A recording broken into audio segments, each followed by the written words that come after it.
Shiva Baby is based off a bar joke. A girl runs into her sugar daddy at a Shiva. Though the premise is simple, the film is a complex and chaotic coming of age.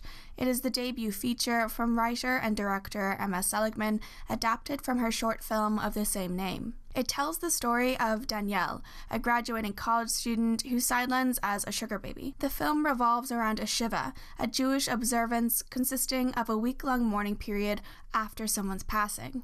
In line with this, Shiva Baby is an ode to Seligman's upbringing in a close-knit Jewish community.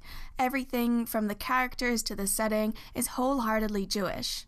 Upon arriving at the Shiva, Danielle is not only bombarded by nosy relatives and family friends, but is faced with the very sugar daddy she left that morning, an older man named Max. Chaos ensues as Danielle attempts to juggle interactions with Max, her family, and her ex-girlfriend. The situation is further complicated as it's revealed Max has a wife and daughter, and Max's wife, Kim, becomes increasingly suspicious of their relationship.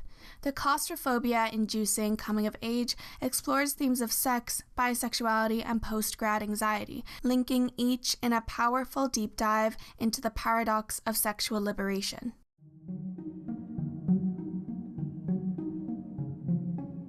Shiva Baby poses an interesting question. How empowering is sexual empowerment? Even with the sexual liberation and open dialogues around sex that exist in 2021, sex and power dynamics remain complex and skewed. From making OnlyFans to selling feet pics and sugaring, women of all backgrounds are looking to reclaim their agency and profit off of the patriarchal society that constantly sexualizes women. There's a wealth of TikToks of young women showing off their sugar daddies and YouTube videos detailing young women's ventures into sex work and sugaring. And though this can be successful, Shiva Baby explores the possible negative repercussions of sugaring on young women.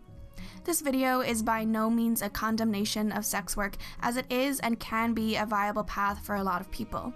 But in the world of the film, rather than empowering Danielle, sugaring only provides an illusion of power and fleeting validation. It felt nice to have power and be appreciated. Director Emma Seligman drew on her college peers' experiences as sugar babies to inform her depiction of Danielle and Max. Shiva Baby opens with a sex scene that is purely functional and transactional. The camera remains at a distance, focusing on Danielle's phone rather than her body, and illustrates Danielle's detachment from the situation. It captures the awkwardness as she waits for her payment, clearly desperate to get away. Max's position translates into a perverted parental patronization as he questions her about her future and voices his support for young female entrepreneurs. Danielle attempts to reclaim power with her sexuality by kissing him, but is brushed aside once again by a paternal hug. It establishes the imbalance of power between a sugar baby and a sugar daddy from the outset. It's made abundantly clear that Danielle is not doing this out of necessity. And I should kiss the ground you walk on for not kicking me out of the house. You're not in our house. You're just on our payroll. It's a great way to pay the bills, so. Bills? You've never paid a bill in your life. Well, Rather, she pursues this relationship with Max as a part of a larger quest for power and validation, and she continues to cling to it even as that facade of power begins to crumble. While at the Shiva, she sends nudes in a bid to stake some claim over Max in the face of the beautiful and successful Kim. She also attempts to engage in a sex act with Max, but he rejects her. Kim confronts Danielle after finding her phone and seeing their messages. All these interactions and the impact they have on Danielle beg the question, how powerful is it to use sex as a tool? This isn't to say that all power gained from sex and sex work is an illusion, but Seligman speaks to the complex relationship women have with sex in a world where we are constantly sexualized and offered limited avenues to agency and empowerment. All Danielle's attempts to maintain the illusion of control only serve to illuminate how little control she actually has.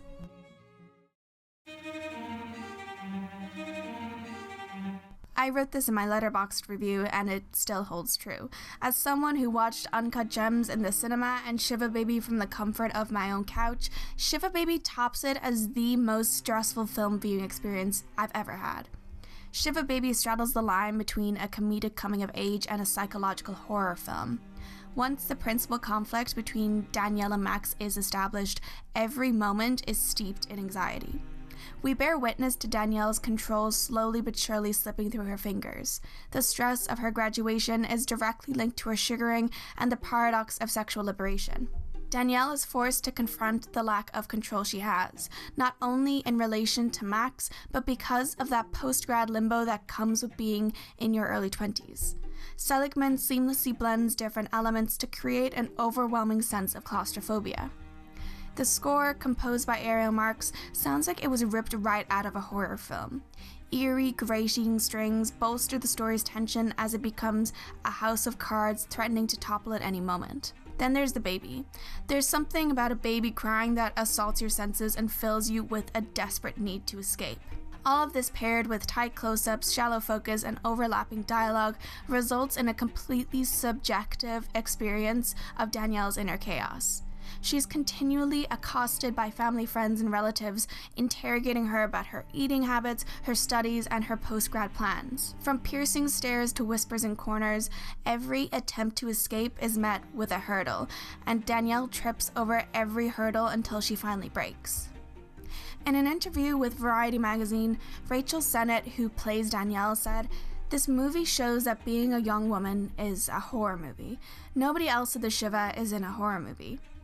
All these pressures come from different places, your family, society, your friends. You never even listen to what you want. But Danielle is in this situation where all these things are butting heads. It's terrifying." On a lighter note, the film hilariously captures the struggles as an arts and humanities student to explain your degree and job prospects. But you're studying business? No, not business. No. She's studying gender. The business of gender. It's like gender business. That you're interested in the field? Well, it's sort of like like media, you know? No. Do you still make those little videos? I always thought those were so fun. I haven't done one in a while. So, acting is still your goal. No, it's like comedy, stand-up.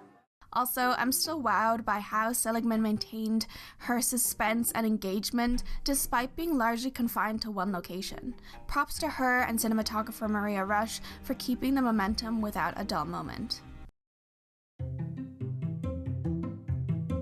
Shiva Baby really said Happy Pride with a bisexual main character. The film doesn't concern itself with Danielle discovering her sexuality. It's already a fact of her character, but the script includes the many microaggressions and biphobia often lobbed at bisexuals. From dismissing her relationship with her ex-girlfriend, I thought you were done experimenting. You think everyone that's bi is experimenting? to saying that she'll find a nice man and settle down, You're gonna meet a great man. You're gonna fall in love. Seligman portrays the bi struggle without ever becoming didactic. Though coming-of-age stories around sexuality are important, it's nice to see a character who's comfortable being bi, even if those around her are uncomfortable. As well as being her ex, Maya, played by Molly Gordon, is the more outgoing, successful foil who effortlessly mingles while Danielle aimlessly wanders. The scene with Maya, Danielle, and Max show how sapphic relationships are so often dismissed as gal pals. Maya and Danielle went to prom together, which Max says is sweet, and he only realizes they were romantic once Maya said that they slept together. The relationship between Maya and Danielle is turbulent throughout the film, but the chaotic crescendo of Danielle's evening only calms with Maya. By the end of the film, their relationship is healing. Though it does examine sex and the role it plays in their relationship, it is not the sole thing connecting them. Danielle is not only with Maya to bolster her self-worth, but forges deeper personal connections. It was such a pleasant surprise to see such casual bisexuality portrayed on screen, and it's hopefully indicative of many more stories to come.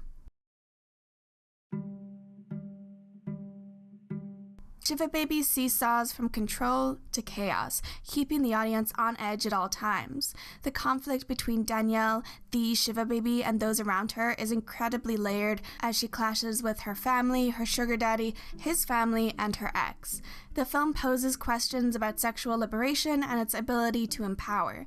It's nuanced and complex, refusing to offer neat answers and solutions.